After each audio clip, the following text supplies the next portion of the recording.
एक नदी के किनारे कुछ बच्चे खेलते हुए रेत के घर बना रहे थे। किसी का पैर किसी के घर को लग जाता और वह बिखर जाता। इस बात पर झगड़ा हो जाता। थोड़ी बहुत बचकानी उम्र वाली मारपीट भी हो जाती। फिर वह बदले की भावना से सामने वाले के घर के ऊपर बैठ जाता और उसे मिटा देता और दोबारा से अपना घर बनाने में तल्लील हो जाया करते। यही बच्चों का काम था। महात्मा बुद्ध चुपचाप एक ओर खड़े यह सारा तमाशा अपने शिष्यों के साथ देख रहे थे। बच्चे अपने आप में ही मशगूल थे, तो किसी ने उनकी तरफ ध्यान नहीं दिया।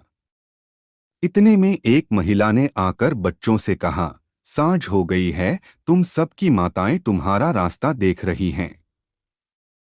बच्चों ने चौंकते हुए देखा, दिन बीत गया है, सांझ हो गई है और अंधेरा होने को है।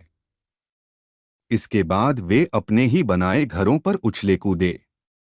सब मटिया मेट कर दिया और किसी ने नहीं देखा कौन किसका घर तोड़ रहा है। सब बच्चे भागते हुए अपने घरों की ओर चल दिए। महात्मा बुद्ध ने अपने शिष्यों से कहा, तुम मानव जीवन की कल्पना बच्चों के इस खेल से कर सकते हो, क्योंकि तुम्हारे बनाए शहर, राजधानियां सब ऐसे ही रह जाती हैं और तुम्हें एक दिन यह सब छोड़कर जाना ही होता है। तुम यहाँ जिंदगी की भागदौड़ में सब भूल जाते हो और खुद से कभी मिल नहीं पाते, जबकि जाना तो सबका तय ही है। इसलिए कभी भी अधिक लंबा सोचकर समय बर्बाद नहीं करना चाहिए। वर्तमान में जीना चाहिए। दोस्तों, आपसे मेरा एक निवेदन है। चैनल में अगर आप नया है तो कृपया एक सब्सक्राइब कर देने से मेरा ऊपर बड़ा उपकार होगा। धन्यवाद। गौतम बुद्ध कौशाम्बी नगर में रह रहे थे। वहां की रानी गौतम बुद्ध का अलग अलग तरीकों से अपमान करती थी। रानी ने अपने कुछ लोग बुद्ध को अपमानित करने के लिए और परेशान करने के लिए उनके पीछे लगा दिए थे। रानी के आदेश पर वे सभी लोग बुद्ध का विरोध कर रहे थे, लेकिन बुद्ध ने किसी से कुछ नहीं कहा। उस समय बुद्ध के साथ उनका एक शिष्य भी था। उसका नाम था आनंद।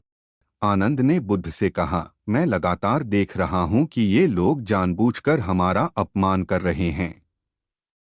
जहां हमारा अपमान होता है, ऐसी जगह हमें नहीं रुकना चाहिए।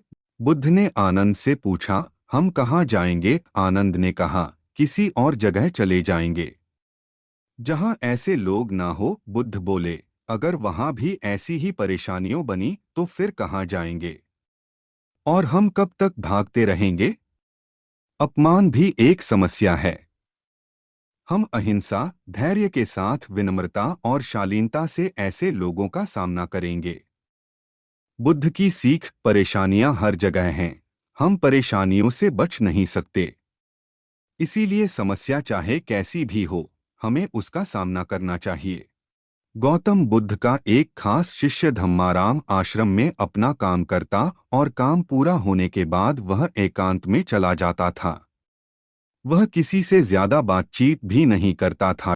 जब धम्माराम एकांत में ज्यादा रहने लगा तो अन्य शिष्यों को लगा कि इसे घमंड हो गया है।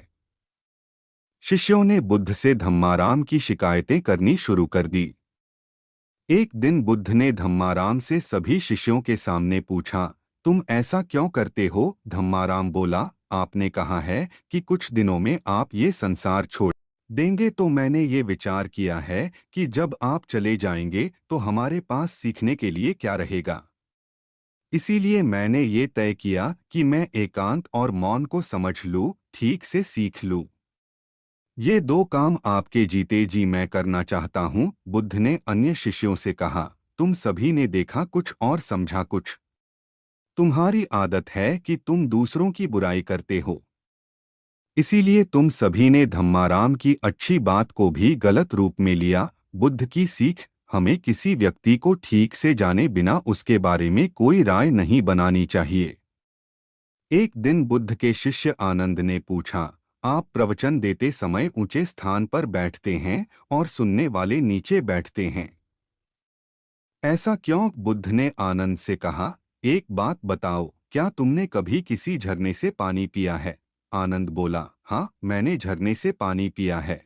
बुद्ध ने पूछा, तुमने पानी कैसे पिया?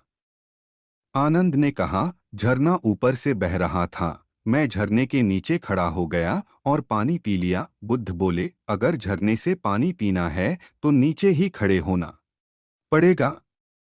जो सत्संग, कथा या प्रवचन होता है, उसमें कहने वाला ऊपर बैठता है। उस कथा का संदेश ग्रहण करना है तो सुनने वाले को नीचे ही बैठना होगा। नीचे बैठने से हमारे स्वभाव में विनम्रता आती है, हमें अच्छी बातों को जीवन में उतारने की प्रेरणा मिलती है। ऐसा करने से हमारा घमंड दूर होता है। बुद्ध की सीख, अगर कोई अच्छी बात सीखना चाहते हैं तो सबसे पहले अहंकार छोड़ देना चाहिए। इसके बाद विनम्रता के साथ ही अच्छी बातों को जीवन में उतारा जा सकता है।